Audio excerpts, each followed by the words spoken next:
9 millimeters. That is what you're getting on the 16 to 25 millimeter f2.8 G series lens from Sony that was just announced recently.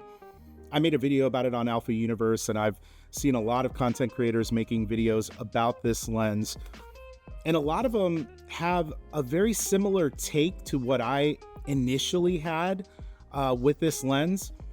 But there's a little bit more to the story than what you might understand. So where this is all coming from, I watch everybody's videos. Anytime a new lens comes out, I'm always interested to see what other reviewers and what other photographers, what their opinion was on a product.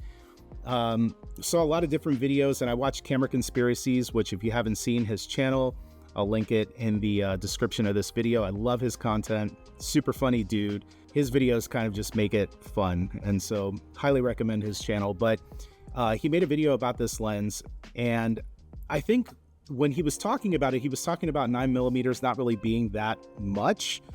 And on paper, I agree with that.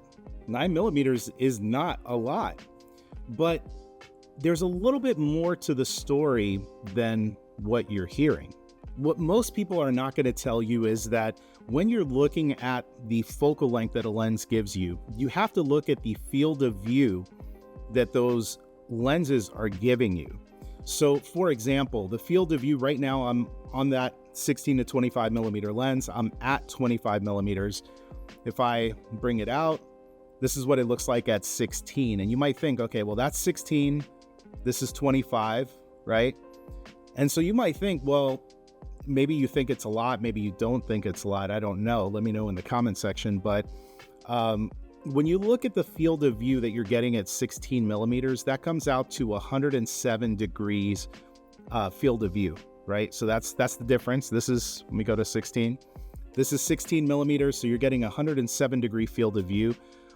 If we zoom in to 25, you're getting an 81, almost 82 degree field of view. So the difference between this and this is right around 25 degrees field of view, right? In his video, he was talking about, I think he said something like a 591 millimeter lens, and then like it'd be weird if you had like a 591 millimeter lens to 600 millimeter, right? That same 9 millimeter difference. And in actuality, what he's saying is correct. That would be crazy. That would be bizarre. But I think where a lot of photographers kind of fall into this misunderstanding and this trap is that it is not equivalent.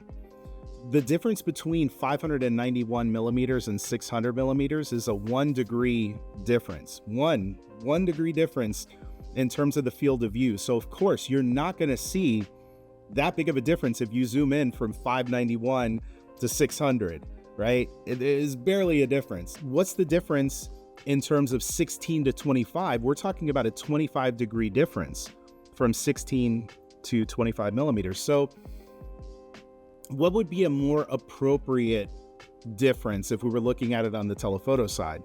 On the telephoto side, if we had a 70 millimeter lens, and that would be a 34 degree, just over 34 degree field of view, right?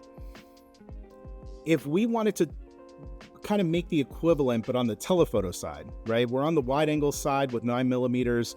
We have a 25 degree difference. What number would we have to get to on the telephoto side to make it equivalent to what you're getting on this lens going from 16 to 25? Does that make sense?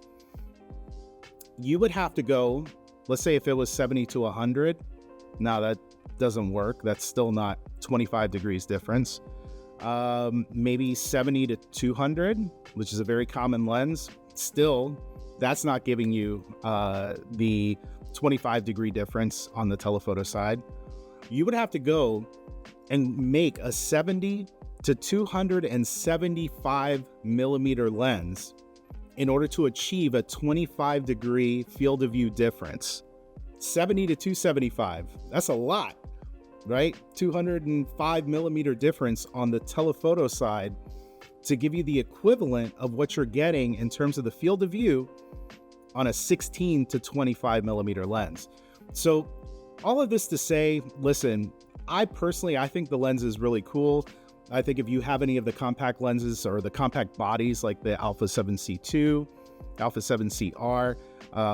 Having a small compact lens like this is awesome. Like, this is not going to break your back. It's going to be something that's very useful. Linear motors, all kinds of good stuff. Watch my video on Alpha Universe. Watch all the other videos that are out there. But as you watch them, take it with a grain of salt, especially if anyone is talking about, oh, it's only 9mm. I don't get it. I don't understand. Look up field of view calculator on Google, and you'll find websites where you can plug in, okay, 16mm, 20mm. What's the field of view difference? And you'll see that it's a big difference. This is something, for example, like I hear people talking about the difference between like a 24 to 70mm lens versus a 28 to 70, right? Or even a 28 to 75. And you might say, well, man, I'm getting 5mm more on the long end. The field of view difference between 70 and 75mm is not very much. The difference between 24 and 28 is vastly bigger. Again, field of view calculator, look it up online. You'll see exactly what I'm talking about. Let me know what you think about this video in the comments section. It's a quick video, down and dirty.